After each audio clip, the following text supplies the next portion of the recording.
샬롬 반갑습니다. 하나님 말씀 함께 나누겠습니다.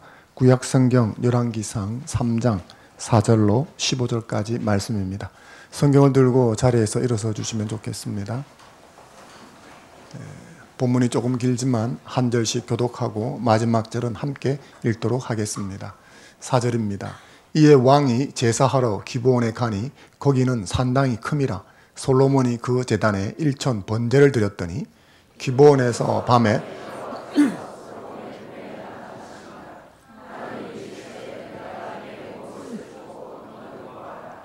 솔로몬이 이르되 주의 종 내 아버지 다윗이 성실과 공의와 정직한 마음으로 주와 함께 주 앞에서 행함으로 주께서 그에게 큰 은혜를 베푸셨고 주께서 또 그를 위하여 이 큰 은혜를 항상 주사 오늘과 같이 그의 자리에 앉을 아들을 그에게 주셨나이다.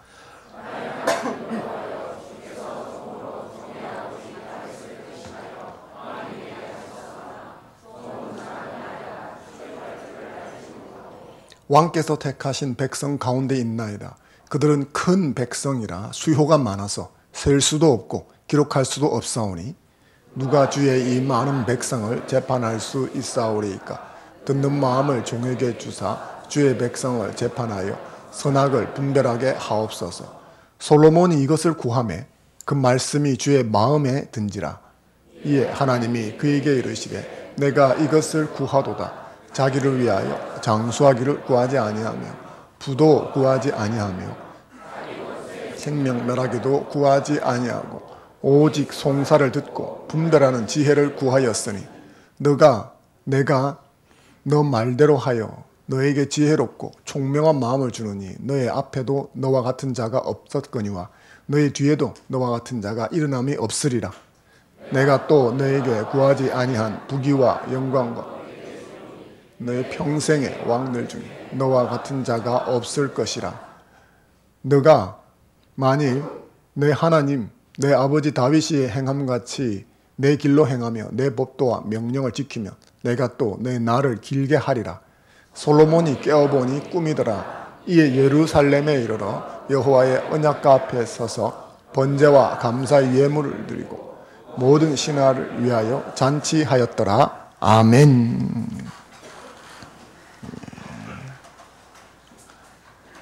하나님을 예배하는 자리는 복된 자리인 줄로 믿습니다. 옆 사람 인사하겠습니다. 샬롬, 잘 오셨습니다. 한번 인사해 주십시오. 앞뒤로 한번 인사하겠습니다. 샬롬, 복 받으세요. 인사해 주십시오. 네. 하나님의 은혜와 하나님의 복이 임하는 자리에 오신 것을 주의 이름으로 기쁘게 생각합니다. 저는 해마다 1월이면 군대가 생각이 납니다. 왜냐하면 제가 군 입대를 1월 첫 주에 했기 때문입니다. 제가 지원해서 갔는데 들어가자마자 후회를 했습니다. 제가 설날을 훈련소에서 보냈습니다. 그래서 훈련소에서 보낸 설날을 수십 년이 지났는데 아직도 잊지 못합니다.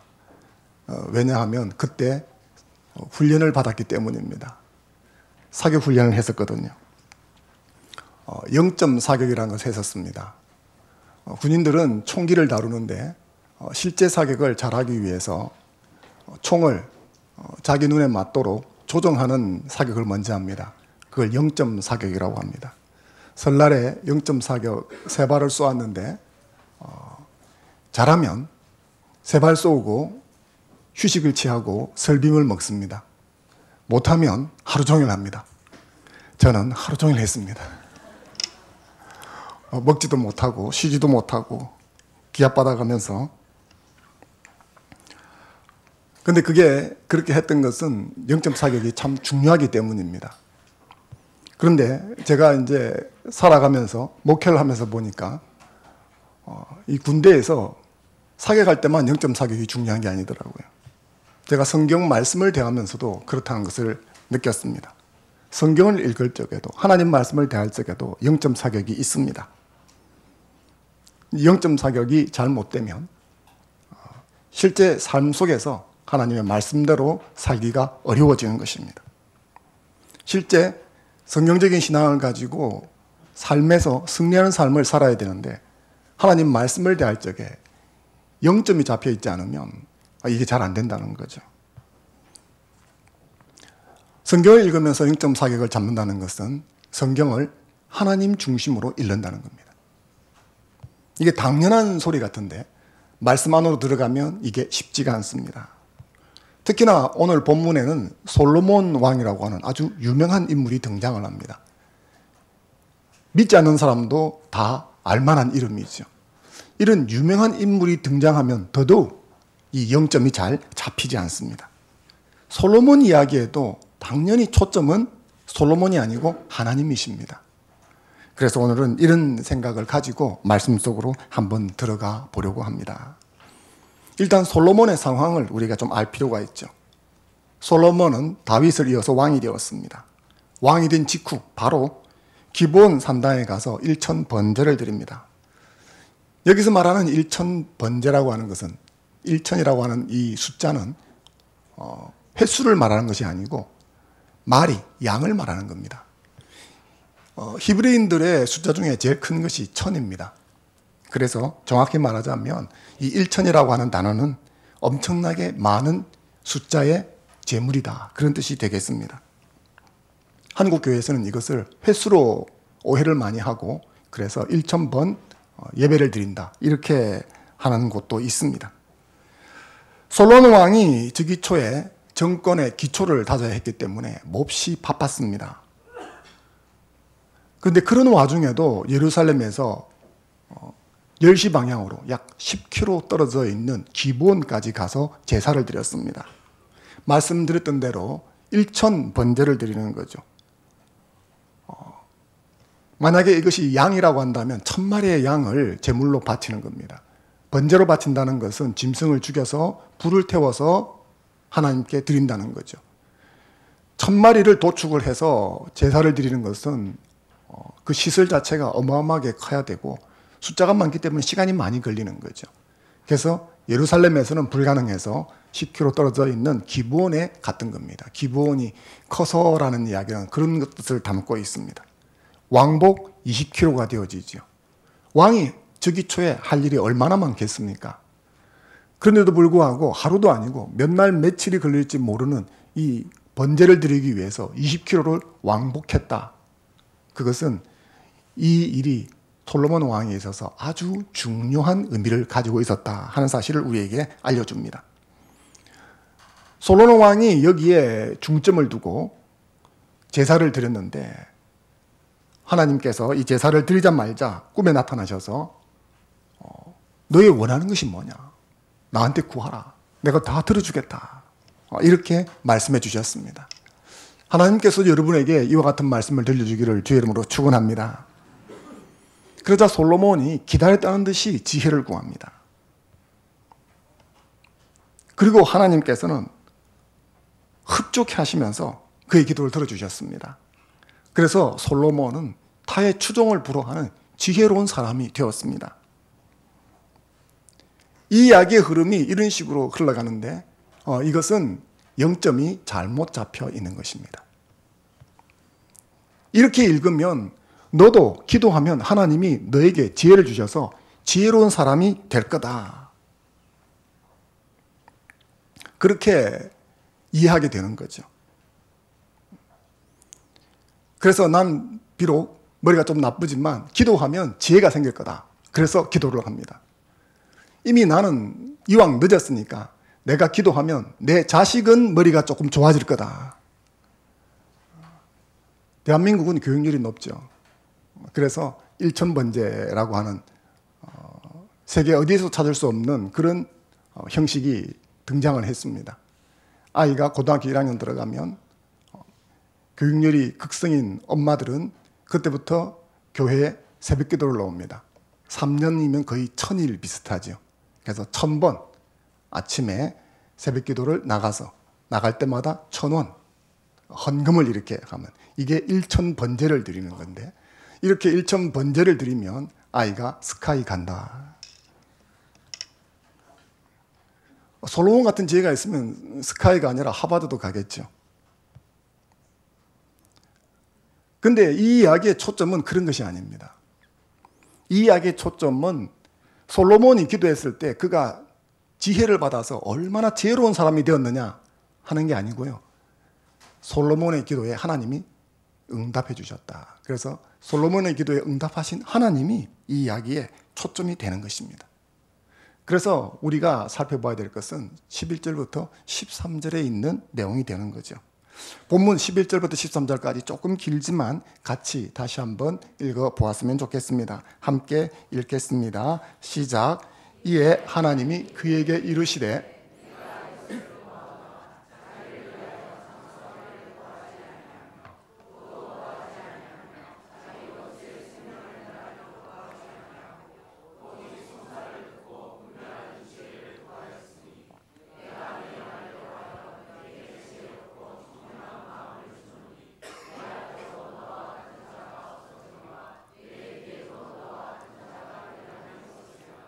내가 또 너가 구하지 아니한 부귀와 영광도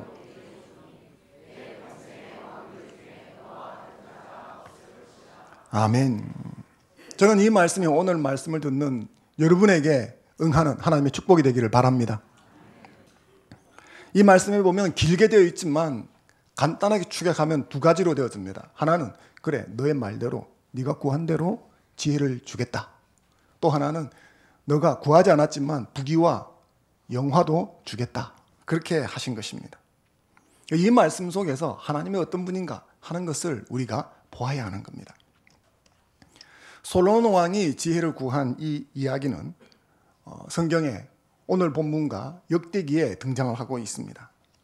열왕기 3장과 역대기 1장에 등장을 하는데 이 이야기 이후에 진행되는 여러 가지 일들이 있습니다. 조금 순서는 다르지만 나오는 이야기들은 대동소이합니다. 제일 먼저 나오는 이야기는 우리가 익히 잘 아는 대로 솔로몬의 재판 이야기입니다. 솔로몬의 지혜를 이야기할 때마다 등장하는 것이죠. 하급 법원에서 해결되지 않았던 난제 중의 난제가 솔로몬 법정까지 올라오게 됩니다. 그것은 아이의 생모가 누군지 판결해 달라는 거죠. 한 집에 살던 두 창기가 있었습니다. 3일 시간차로 각기 아들을 낳았습니다. 어느 날 저녁 한 여인이 잠을 자다가 잘못해서 자기의 아이를 깔아뭉개 했습니다. 그래서 아이가 질식사해서 죽었습니다. 밤중에 일어나서 그 아이를 보니까 죽어 있는 거죠. 그래서 옆에 있는 다른 여인의 아들과 바꿔치기를 해놓았습니다. 날이 밝아서 자기 아이에게 젖을 먹이려고 아이를 안았는데 아이가 죽은 거죠.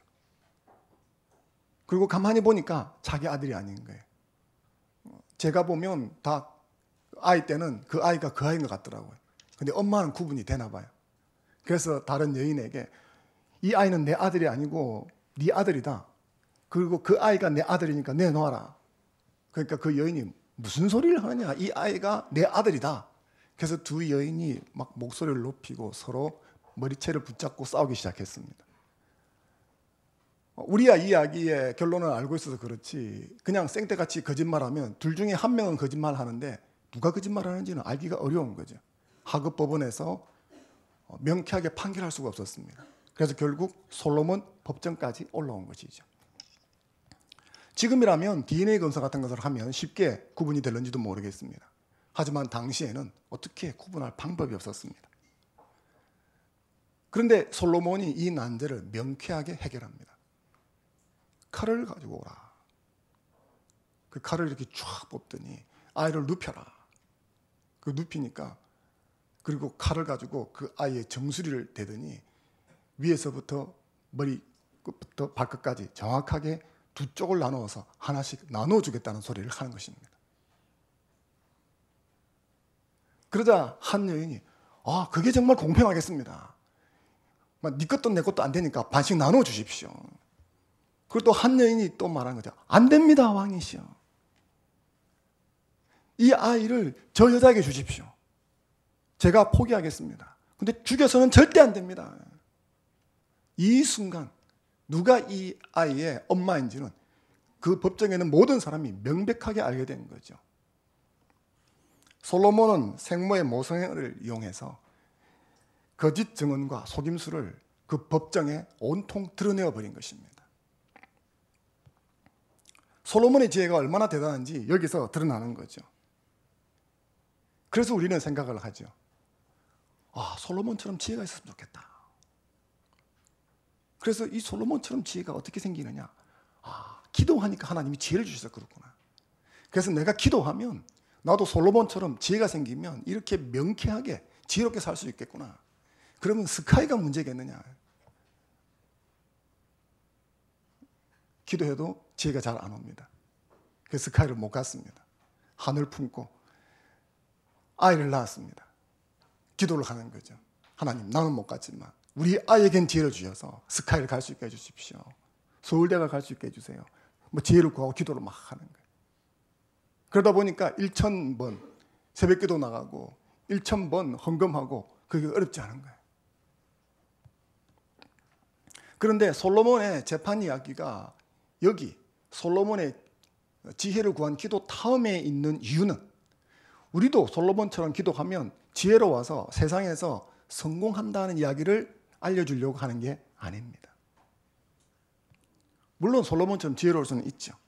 하지만 이 이야기는 하나님께서 솔로몬에게 지혜를 주겠다라고 말씀하셨는데 그 이후 어떻게 되었는가라는 것을 보여주는 것입니다.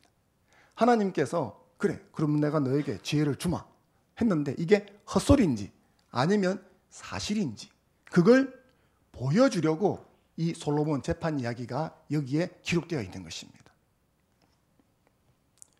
이 이야기는 하나님이 말씀하신 대로 행했다라는 것을 보여주는 거예요. 이후에 등장하는 솔로몬 이야기, 그 대부분이 바로 이것입니다. 열왕기상 4장 20절부터 25절에는 솔로몬 왕의 권세 이야기가 나옵니다. 그 중에서 4장 22절부터 23절을 보게 되어지면 솔로몬 궁정에서 사용했던 음식물 이야기가 나옵니다. 열왕기상 4장 22절, 23절. 여기 보면 솔로몬이 하루에 궁정에서 얼마를 먹었는가. 그래서 저기 보면 음식물에서 식물이 나오고요. 23절에 보면 고기가 나옵니다. 살찐소가 얼마, 양이 얼마. 근데 이건 이런 식으로 했기 때문에 우리가 감이 잘 안 잡히죠. 어떤 분이 계산을 했는데 이렇게 계산을 해보니까 저 고기 양만 따지면 어느 정도 되느냐. 14,000명이 4인분씩 고기를 먹고도 남는 양이라고 합니다.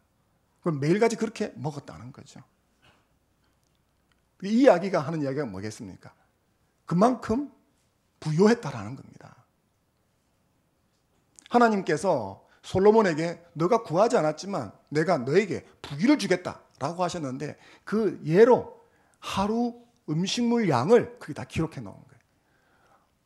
솔로몬 되면 잘 먹고 잘 살 수 있구나. 그리고 솔로몬 이렇게 부자였다. 그 말을 하는 것이 아니라 하나님이 부자가 되게 해줄게 했던 것을 이런 식으로 증명하고 있는 것입니다. 열왕기상 10장에 보면 스바 여왕이 솔로몬을 찾아오고 있습니다. 그래서 솔로몬 왕의 영화에는 이 스바 여왕과의 로맨스가 항상 나옵니다. 그곳에 보면 솔로몬 왕을 찾아와서 스바 여왕이 칭송을 하거든요. 근데 이 스바 여왕은 지금으로 치면 예멘 근처에 살던 조그만한 왕국의 여왕이었습니다. 솔로몬 왕을 보기 위해서 한 2,400km를 오게 되어집니다. 사절단을 끌고 말이죠. 대개의 경우는 여왕이 오지 않고 신하를 보내게 되어지죠. 근데 여왕이 몸소 2,400km를 걸어서 행군을 해서 오게 되어졌는데 그 이유는 솔로몬 왕의 명성을 듣고 흠모하는 마음이 생겼기 때문입니다. 그래서 나도 솔로몬이라는 사람을 한번 보고 싶다. 그래서 2,400km를 마다하지 않은 거죠. 솔로몬의 영광과 함께 그의 명성, 내가 원수의 생명을 구하지 않았기 때문에 다른 걸 구하지 않고 지혜를 구했기 때문에 너가 구하지 않았던 부귀와 명성도 내가 함께 주리라 했는데 이 명성이 얼마나 컸던지 2,400km 넘어 있는 사람들도 흠모하게 되었다는 거죠. 그러니까 하나님은 말씀하시면 그대로 이루시는 거예요. 이사야 55장 10절, 11절 말씀을 같이 한번 읽어보겠습니다. 시작. 이는 비와 눈이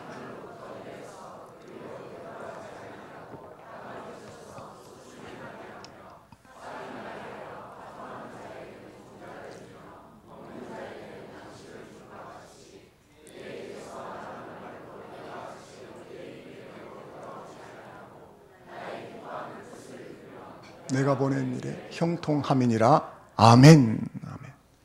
하나님은 입에서 한번 말씀을 뱉으시면 반드시 그 말씀을 이루시고 성취하는 분이십니다. 그래서 제가 여러분들에게 하나님의 별명을 그렇게 해서 말씀드렸죠. 하나님은 말하면 반드시 이룬다. 그래서 별명이 뭐라고 그랬습니까? 하나님은 한다면 한다. 하나님은 한다면 하시는 분이십니다. 우리는 어떻습니까? 한다고 했다가 안 할 때가 많죠. 그래서 끝까지 지켜봐야 됩니다. 하는지 안 하는지. 또 한다고 했지만 못할 때도 많습니다. 그러나 하나님은 우리와 다릅니다. 하나님은 한다면 하시는 분이십니다. 솔로몬에게 지혜를 주겠다. 그러니까 어떻습니까? 솔로몬에게 지혜가 생기는 거예요. 솔로몬에게 부귀를 주겠다. 그러니까 솔로몬이 부자가 되는 거예요. 솔로몬에게 명성을 주겠다. 그러니까 솔로몬이 명성을 얻게 되는 것입니다. 중요한 것은 하나님이 솔로몬에게만 그렇게 한 것이 아니라 저와 여러분에게도 그렇게 하는 줄로 믿습니다. 하나님은 그 일을 이룰 능력을 갖고 계신 분이십니다. 예레미야 33장 2절 말씀 같이 한번 읽겠습니다. 시작. 이를 행하시는 여호와, 그것을 만들며 성취하시는 여호와, 그 이름을. 아멘. 하나님은 일을 하십니다. 그런데 그 일을 하다가 끝내지 못하는 분이 아니라 끝을 마감하고 결과물을 내시는 분이십니다. 성취하시는 분이십니다. 근데 그 하나님이 저와 여러분에게도 동일하게 약속해 주고 있습니다. 솔로몬에게만 그렇게 약속해 주셨다면 그게 우리랑 무슨 상관이 있겠습니까? 그러나 그리스도 예수 안에서 하나님의 모든 말씀은 저와 여러분에게 이해가 되고 약속이 되는 줄로 믿습니다. 우리에게 말씀하셨습니다. 그래서 그것이 내 삶에 이루어졌던 혹은 이루어지고 있는 중이든 아직 이루어지지 않았든 상관없이 그 말씀은 이루어지는 말씀인 것입니다. 우리가 바라봐야 될 것은 지혜, 부귀, 영화 이런 것이 아니라 말씀하시면 이루시는 하나님이십니다. 여러분에게 주신 약속의 말씀을 붙드시기 바랍니다. 그 약속의 말씀은 하나님이 주신 것입니다. 그렇기 때문에 하나님이 반드시 이루실 것입니다. 이것을 믿고 나아가는 여러분이 되시면 좋겠습니다. 이것이 우리가 솔로몬의 기도에서 보아야 될 첫 번째 하나님에 대한 초점입니다. 그리고 또 하나 보아야 될 것이 있습니다. 솔로몬이 지혜를 구했습니다. 그런데 하나님께서는 그래, 지혜를 주겠다라고 말씀하셨습니다. 그리고 덧붙여서 너가 구하지 않았지만 내가 너에게 부귀와 영화를 함께 주겠다라고 말씀하십니다. 저는 이 장면을 읽을 때마다 개인적으로 스티브 잡스라는 사람이 생각이 납니다. 애플을 세계적인 기업으로 만든 스티브 잡스는 여러 가지 일화를 많이 남겼는데 그 중에 하나가 프리젠테이션입니다. 스티브 잡스의 프리젠테이션은 아주 유명합니다. 제품 설명을 하는데 그게 얼마나 유명한지 스티브 잡스의 프리젠테이션을 주제로 해서 책들이 쓰여졌습니다. 대단한 것이죠. 거의 모든 기업들이 잡스가 했던 이 프리젠테이션 기법을 모방하고 흉내를 냅니다. 그의 프리젠테이션의 특징은 세 가지인데 스토리텔링, 그 다음에 경험하기, 그리고 다듬고 연습하는 것 이렇게 되어 있습니다. 그래서 이것을 따라가면 누구나 잡스가 했던 것처럼 멋진 프리젠테이션을 할 수 있다고 합니다. 근데 저는 개인적으로 스티브 잡스의 프레젠테이션을 몇 개 보았는데 아주 인상적인 부분은 One More Thing이라고 하는 부분이었습니다. 스티브 잡스는 자사의 제품을 발표할 때마다 항상 언급하는 문구가 있었는데 그게 One More Thing입니다. 하나 더라는 겁니다. 스티브 잡스는 발표의 마지막에 다가오면 이제는 끝이겠구나 싶은 그때 One More Thing을 외칩니다. 하나 더. 그리고 생각지도 못했던 선물 보따리를 풀어놓습니다. 그래서 잡스의 프레젠테이션을 할 때마다 늘 기대하죠. 이번에 One More Thing은 뭘까? 제가 이 본문을 읽으면 이 One More Thing이 떠오릅니다. 솔로몬이 간절히 지혜를 구했습니다. 그래서 하나님께서는 그것을 칭찬하시죠. 전무후무한 지혜를 주겠다고 하셨습니다. 이것만 해도 대단하지 않습니까? 여기서 끝날 것 같았습니다. 근데 끝나지 않았습니다. 이때 하나님이 하나 더라고 외치시는 거죠. 13절 말씀을 다시 한번 읽어보겠습니다. 본문 13절입니다. 시작.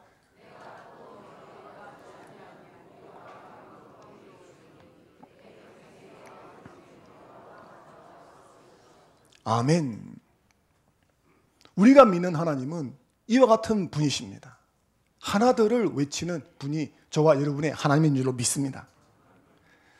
솔로몬에게만 원모어 띵을 외치는 게 아니에요. 하나님은 우리에게도 그렇게 하시는 분이십니다. 우리가 종종 하나님을 오해하는 부분 중에 하나는 하나님 우리에게서 뭘 더 가져가려고 한다. 이제 대표적인 것이 11조 같은 것이죠. 그래서 하나님은 우리에게 뭘 더 가져가려고 한다. 그런데 하나님은 우리에게 뭘 가져가려는 분이 아니십니다. 우리가 그렇게 이해했다면 정말 잘못 이해한 겁니다. 하나님은 우리에게 주려고 하는 분이십니다. 잡스가 프레젠테이션을 하면서 one more thing이라고 외치는 것은 사실은 뭐죠? give and take입니다. 더 팔기 위해서 그렇게 하는 거죠. 그러나 하나님은 순수하게 더 주려고 하나 더를 외치는 분이십니다. 에베소서 3장 20절 말씀을 같이 한번 읽어보겠습니다. 시작. 우리 가운데서 역사하시는 능력대로 우리가 구하거나 하나님은 어떤 분인가 이렇게 고백되고 있죠. 우리가 구하거나 우리가 생각하는 것만큼만 주시는 분. 아니 우리가 구하거나 우리가 생각하는 것보다 적게 주시는 분이 아니고 우리가 구하거나 생각하는 것 이상으로 더 넘치게 주시는 분이 하나님이시다. 믿으십니까? 예. 하나님은 우리에게 못 줘서 안달인 분이시지 가져가려고 하는 분이 아니십니다. 내가 나를 생각하는 것보다 하나님이 더 나를 생각하십니다. 나를 향한 계획이 내가 세운 것보다는 하나님이 세운 게 훨씬 많습니다. 믿으십니까? 그래서 그걸 주고 싶어 하시는 거예요. 그분이 하나님이십니다. 우리가 이 솔로몬 이야기에 초점을 잘못 맞추면 솔로몬은 지혜도 주고 부귀도 주고 명성도 주고 나는 그 중에 한 개라도 좀 좋겠는데 나한테는 한 개도 안 주고 이게 우리가 초점을 잘못 맞추기 때문인 거죠. 하나님은 솔로몬에게 뿐만 아니라 저와 여러분에게도 그렇게 더 주고 싶어하는 분이십니다. 그렇기 때문에 우리는 복받은 자인 줄로 믿습니다. 이런 분을 내가 아버지 하나님이라고 부를 수 있는 것보다 더 큰 복이 어디에 있겠습니까? 그 하나님을 우리가 제대로 잘 모르기 때문에 원망에 올라오고 낙심이 되고 그런 것이죠. 그러나 우리가 말씀을 통해서 제대로 찾아 올라가면 하나님은 말씀하신 것은 반드시 이루시는 분이신데 그런데 그 말씀하셨을 때 우리에게 우리의 유익을 위해서 훨씬 더 많이 주려고 하시는 분이시다. 못 줘서 안다라는 분이시다. 그런데 그분이 너의 하나님이다 라고 가르쳐 주는 것입니다. 이 하나님을 바라보고 오늘을 살아가는 저와 여러분이 될 수 있으면 좋겠습니다. 하나님께서 어떻게 솔로몬에게 이와 같은 말씀을 이렇게 하시는가? 정말 흡족하신 거죠. 기도가 마음에 든지라. 그래서 너가 구하지 않았지만 내가 더 주고 싶다. 솔로몬의 기도에서 그 힌트를 얻을 수가 있습니다. 10절 말씀을 같이 한번 읽어보겠습니다. 10절 시작. 솔로몬이 이것을 구하매 솔로몬이 기도했는데 하나님의 마음에 딱 맞았다라는 거예요. 뭐라고 기도했기에? 6절, 7절 말씀을 같이 한번 읽겠습니다. 시작. 솔로몬이 이르되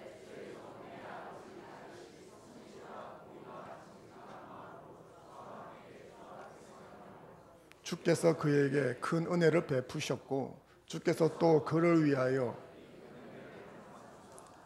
오늘과 같이 그의 자리에 앉을 아들을 그에게 주셨나이다. 나의 하나님 주께서 종으로 종의 아버지 다윗을 대신하여 왕이 되게 하셨사오나. 아멘. 여기 길게 되어 있는데 축약을 하면 두 가지를 기도한 거예요. 하나는 하나님께서 내 아버지 다윗 왕에게 은혜를 베풀었기 때문에 지금 내가 왕이 되었습니다. 즉 내가 왕이 되었는데 내가 잘나서가 아니라 하나님의 은혜로 제가 왕이 되었음을 인정합니다. 나의 나된 것이 하나님의 은혜라는 것을 고백하는 여러분 되시면 좋겠습니다. 그리고 그 하나님 앞에서 자신의 부족함을 아뢰며 스스로 낮추는 겁니다. 제가 잘 할 수 있는 게 없습니다. 제가 나이가 어립니다. 어떻게 감당하겠습니까? 하나님 앞에서 스스로 낮추는 자가 존귀함을 잊게 되는 것입니다. 솔로몬의 기도에 이런 것이 들어있었어요. 8절 9절 말씀 같이 한번 읽어보겠습니다. 8절 9절입니다. 시작. 주께서 택하신 백성 가운데 있나이다.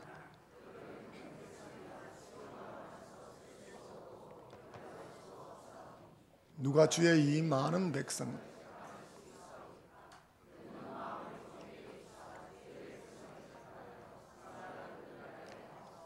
아멘. 하나님께서는 솔로몬이 지혜를 구했다고 마음이 흡족하다 말씀하셨습니다. 근데 이제 솔로몬이 구했던 8절 9절을 보게 되어지면 이 지혜라고 하는 것이 듣는 마음으로 번역이 되어 있는 것을 알 수가 있습니다. 이전에 개역 성경에서는 이 듣는 마음이 지혜로운 마음으로 되어 있었는데 개정으로 바뀌면서 이 지혜로운 마음을 듣는 마음으로 번역한 거죠. 그래서 지혜가 듣는다라는 단어로 취한이 된 건데 원래 이것이 옳습니다. 여기 지혜 혹은 듣다라고 되어 있는 단어가 히브리어로 샤마라고 하는 뜻입니다. 샤마는 주의 깊게 듣는다. 좀 더 폭을 넓히면 주의 깊게 듣고 순종한다 하는 뜻을 갖고 있는 것이 샤마입니다.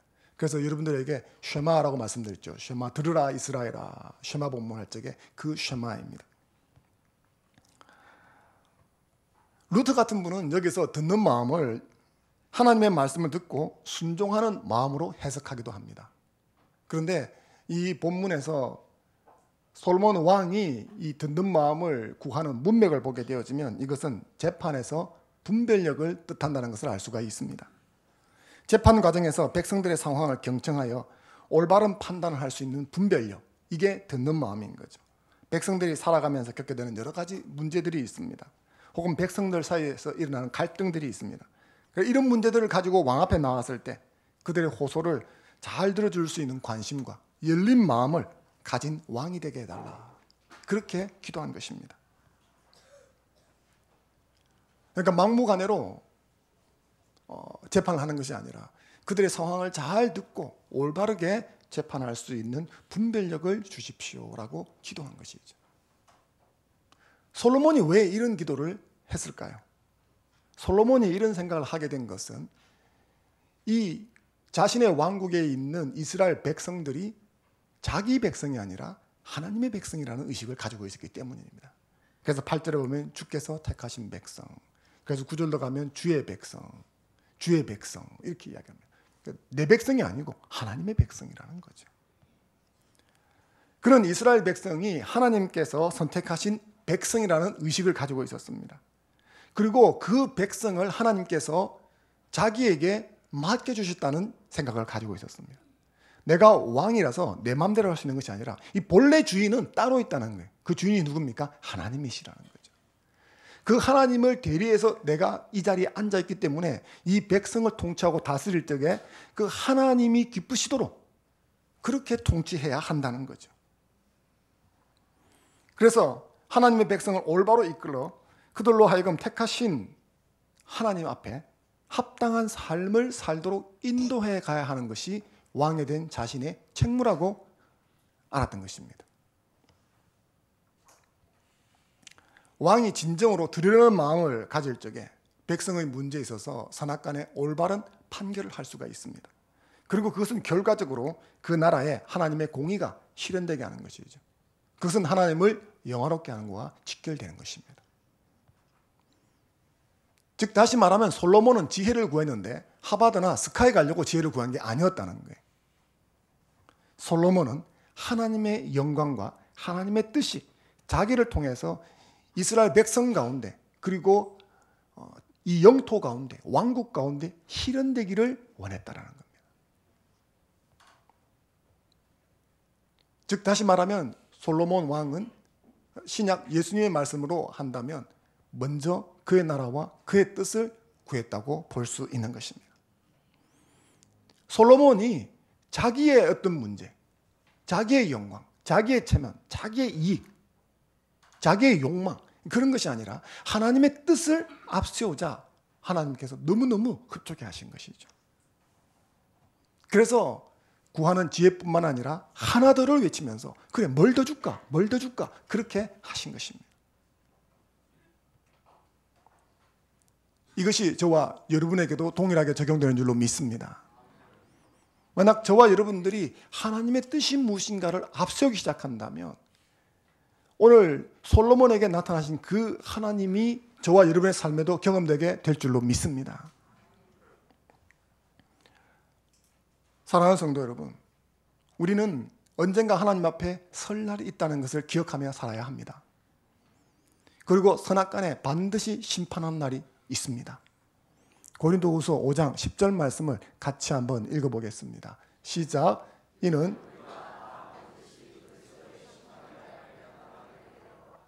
선악간에 아멘. 이건 신자에게 주신 말씀입니다. 믿지 않는 자도 심판대 앞에 서게 될 것입니다. 그러나 교회를 출입하는 사람, 스스로 신자라고 하는 사람 역시도 예외는 아닙니다. 예수 믿고 교회를 출입하지만 내 마음대로 살았다가 죽었다고 생각해 보십시오. 늘 불평하고 늘 원망하고 늘 왜 나 안 봐주는데 왜 나 하자는 대로 안 하는데 이렇게 하다가 죽었다고 생각해 보십시오. 그리고 하나님 앞에 갔다고 생각해 보십시오. 어찌 될 것 같습니까? 하나님의 영광과 그 나라와 그 뜻을 위해서 눈물 한 번 흘려본 적이 없고 땀 한 방울 흘려본 적이 없고 수고하고 헌신해 본 적이 없고 손가락에 찬물 한 번 담가 본 적이 없다면 이 하나님 앞에 갔을 때 우리는 어떻게 될 것 같습니까? 우리는 예수를 믿었는데 내 마음대로 살면 안 됩니다. 그 은혜를 받았는데 내 하고 싶은 대로 살면 안 됩니다. 입에서 나온 대로 말하고 살면 안 됩니다. 왕년에 하면서 살면 안 됩니다. 하나님께는 왕년이 없습니다. 하나님께는 지금만이 있습니다.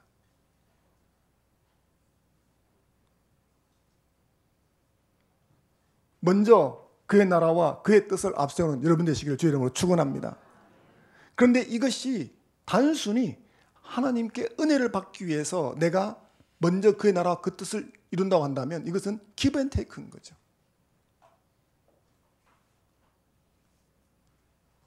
진실로 신자라면 이런 측면에서 탈피하고 벗어나야 합니다.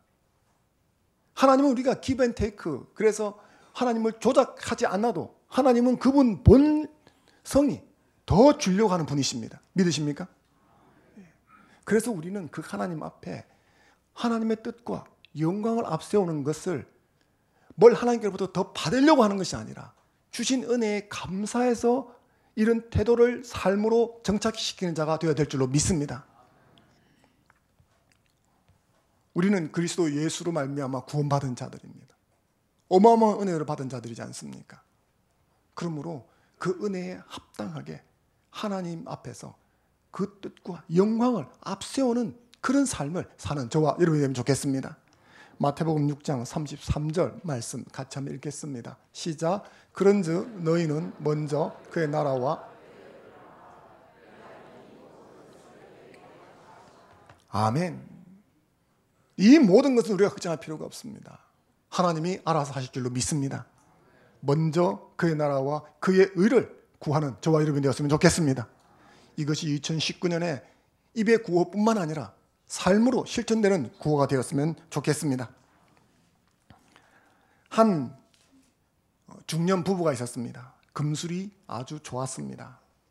그런데 어느 날 이 가정에 불행이 찾아왔습니다. 아내의 시력이 자꾸 나빠졌습니다. 급기야 너무 나빠져서 수술을 해야만 했습니다. 그런데 수술한 보람도 없이 수술 이후에 아내는 실명하고 말았습니다. 그 후 남편은 아내를 매일같이 직장에 출근시켜주고 퇴근시켰습니다. 아침에 갈 때 출근시켜주고 저녁에는 직장 앞에 가서 기다렸다가 퇴근을 함께 했습니다. 그러던 어느 날 갑자기 남편이 아내에게 이렇게 말했습니다. 여보, 우리가 직장이 서로 머니까 이제부터는 당신이 혼자 출근하시오. 이 말에 아내는 남편에게 너무너무 섭섭했습니다. 여러분이 이런 말을 들었을 때는 어떤 느낌이 들겠습니까? 이 아내는 깊은 배신감까지 느꼈습니다. 세상에 믿을 사람이 하나도 없구나. 기본적으로 믿을 사람은 나밖에 없다. 그래, 내가 이를 악물고 보란듯이 살아야 되겠다. 그래서 굳게 결심을 하고 그 다음 날부터 혼자 출근하기 시작했습니다. 지팡이 하나를 의지하고 사물을 볼 수 없는 여자가 출퇴근하기 위해서 대중교통을 이용해 간다는 것은 보통 쉬운 일이 아니죠. 버스를 타고 내릴 때마다 많이 넘어지고 그래서 울기도 많이 했었습니다. 그러면서 혼자 다니는 훈련을 하게 되었습니다. 그렇게 그럭저럭 2년이 지났을 때 이 여인은 혼자서 출퇴근이 가능해졌습니다. 늘 아침에 같은 버스를 타고 가는데 어느 날 버스를 탔는데 운전기사가 이 아내에게 그렇게 말했습니다. 아줌마는 복도 많습니다. 그래서 아내가 말했습니다. 발끈하면서 무슨 복이 많다는 겁니까? 그러자 운전기사가 말했습니다. 매일 남편이 버스에 함께 앉아주고 직장 건물에 들어가는 숙면까지 지켜보다가 등 뒤에서 손을 흔들어주고 가는 남편이 있는 사람이 복이 없으면 누가 복이 있습니까? 알고 보았더니 남편은 아내에게 혼자 가라고 하고 난 다음에 매일같이 출퇴근을 같이 했던 거예요. 이 말을 뒤늦게 깨닫고 알게 된 아내는 눈물을 흘렸다고 합니다. 저는 이 이야기를 읽으면서 우리 자신이 남편을 오해했던 그 아내와 같이 하나님을 오해하는 사람이 아닌가 하는 생각이 들었습니다. 남편처럼 하나님은 항상 우리를 사랑하시고 은혜를 베풀어 주는 분이십니다. 하나들을 외치면서 하나라도 더 주려고 하는 분이십니다. 그래서 때로 우리가 감사하고 하나님 같은 분은 없다 그렇게 합니다. 그런데 앞이 안 보이는 순간 그게 깡그리 날아가는 것 같아요. 하나님을 제대로 알지 못하고 보이지 않으면 오해하는 경향이 많은 것 같습니다. 시급도 제대로 안 주면서 부려먹기만 하는 악덕 기업처럼 생각하는 경향이 있는 것 같습니다. 은혜는 조금 줘놓고 하라는 것은 너무 많고 안 하면 안 한다고 정죄감을 주고 뭐 이 정도는 아닐지 모르지만 뭔가를 주면 반드시 그 이상으로 빼가는 분이다. 혹 이렇게 생각하는 분이 있을지도 모르겠습니다. 그래서 어떤 분은 그런 이야기들 하더라고요. 은혜 받는 것이 겁난다. 은혜 받으면 그 이상 빼가기 때문에.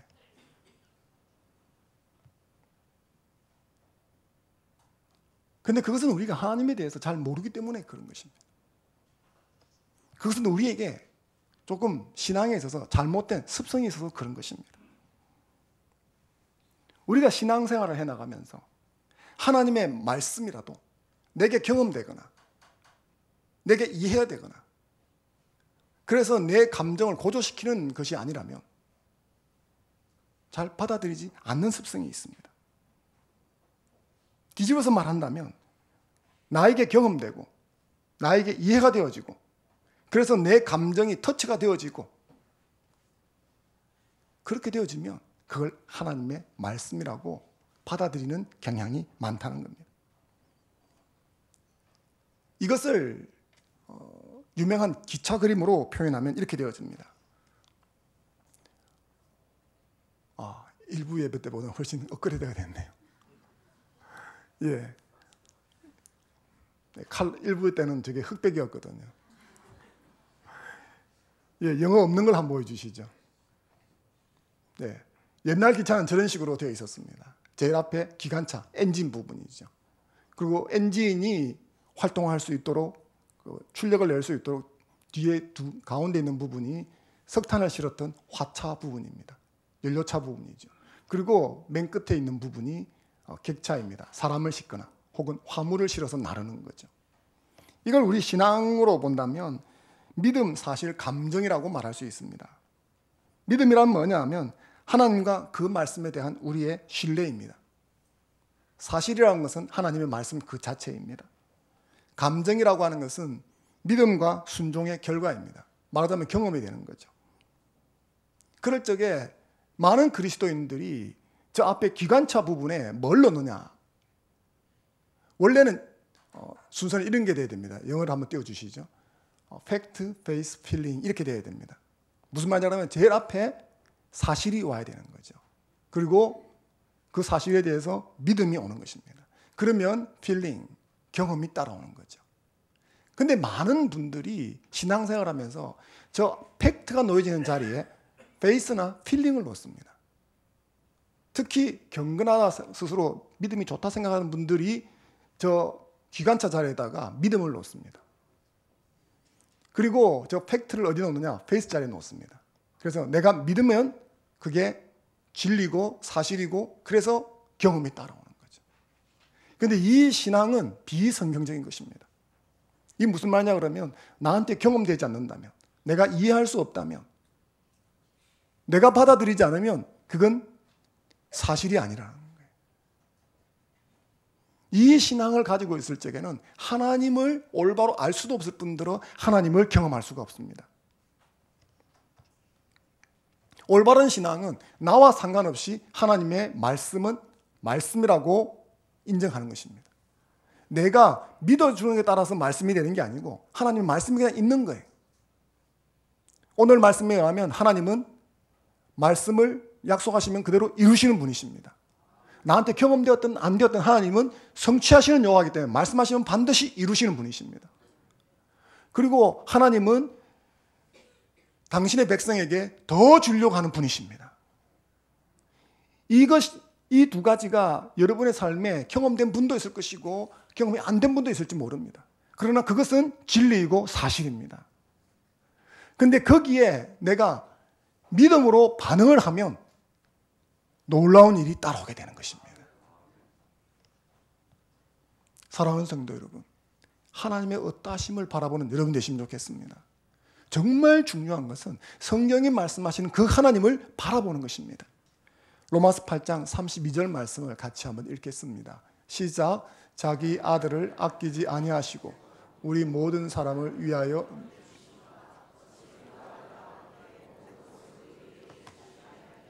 아멘. 이분이 저와 여러분이 믿고 섬기는 하나님입니다.